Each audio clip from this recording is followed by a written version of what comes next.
चलिए तो खबरों पर लौटेंगे, लेकिन इसी बीच समाजवादी पार्टी के मुखिया अखिलेश यादव क्या कुछ कह रहे, प्रेस कॉन्फ्रेंस कर रहे, आपको सुनाते हैं। करहेल की जनता और मैनपुरी की जनता का बहुत धन्यवाद और आभार प्रकट करूंगा। यहाँ के लोगों ने समाजवादी पार्टी का, नेताजी का हमेशा साथ दिया है। किन्हीं भी कठिन परिस्थितियों में या राजनीतिक कोई फैसला हुआ होगा, के लोगों ने समाजवादी पार्टी का हमेशा साथ दिया है।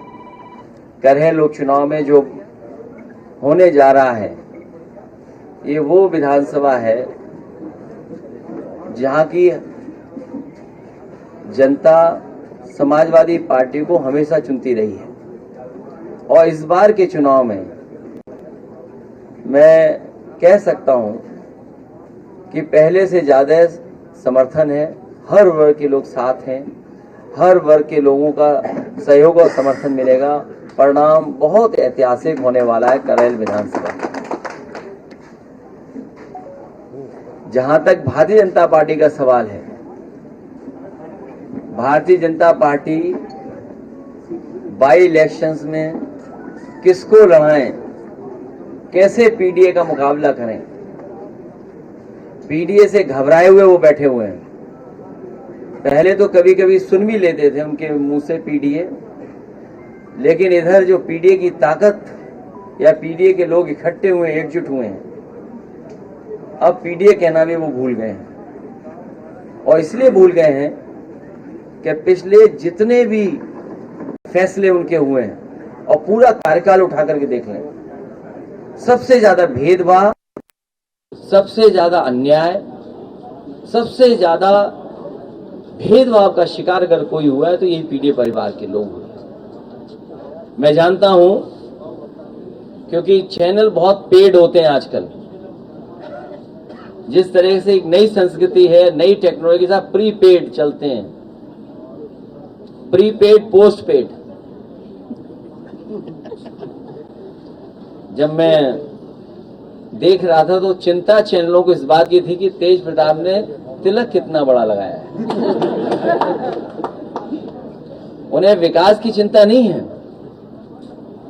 कि कन्नौज, मैनपुरी या आसपास के क्षेत्र में एटा या बगल के जिलों में कितना विकास किया, इसकी चिंता नहीं है। चिंता इस बात की भी होगी कि कौन कौन बैठा था कुर्सी पर, कौन कौन तस्वीर में है। आज सवाल वही है जो पहले थे। महंगाई वैसे ही बढ़ती चली जा रही है, बेरोजगारी वैसे ही बढ़ी है, और जिस रफ्तार से समाजवादियों ने विकास करना शुरू किया था, उस विकास को रोकने का काम किया इन्होंने। संविधान की लड़ाई, बाबा साहब भीमराव अम्बेडकर जी का दिया हुआ संविधान, उसके तहत जो हक अधिकार मिलने चाहिए वो भी अभी अधूरे हैं। जो लड़ाई जीती लोकसभा में, उसमें थोड़ा बहुत रुके हैं भाजपाई, लेकिन अभी भी उनके फैसले ऐसे नहीं हैं जिससे कि सभी को न्याय मिल रहा हो। ये अपने आप को हर संस्था से ऊपर समझते हैं, इनके लिए कोई संस्था नहीं है।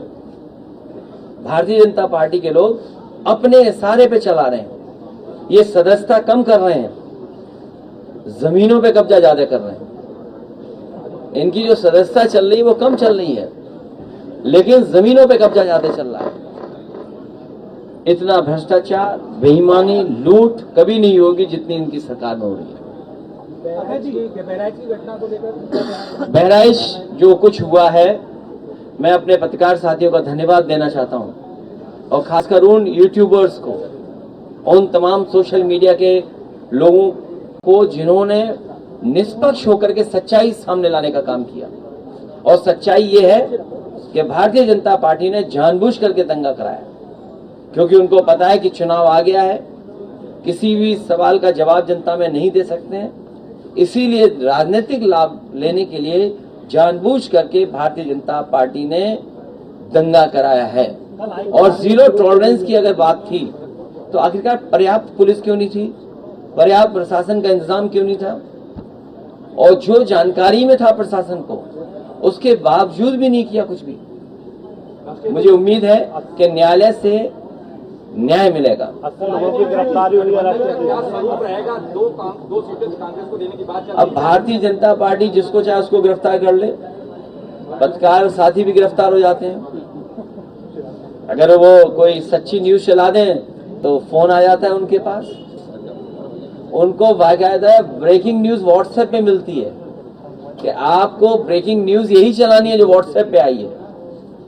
किस तरीके से सरकारी मशीनरी का दुरुपयोग कर रही है? करहेल की जनता के सामने किसी तरह का दुरुपयोग नहीं चलेगा। सामने से दुरुपयोग दिखाई देगा, लेकिन वही अधिकारी कहेंगे अरे जीत तो आप ही रहे हो, हम समर्थन आपका ही कर रहे हैं। अब देखिए नामांकन प्रक्रिया शुरू हो चुकी है, लेकिन अभी तक प्रत्याशी नहीं कुछ पाए सीटों पर। अभी चाचा ने जो कहा वो ठीक कहा कि उनके पास प्रत्याशी नहीं है, ढूंढ रहे हैं। बीवाई चंद्रचूड़ को लेकर, कांग्रेस गठबंधन को लेकर के क्या कहेंगे? कांग्रेस कह रही है कि हम चुनाव नहीं लड़ेंगे, नाराजगी दिखा रही है कि हम 2 सीट नहीं चाहिए। अभी नामांकन चलने समय है, ये हम 2 दलों की बात है, हम लोग रास्ता निकालेंगे। अध्यक्ष जी, अयोध्या की मिल्कीपुर सीट जो थी उसको कानूनी पेचीदगी का स्वरूप दिया गया, लेकिन ऐसा कुछ है?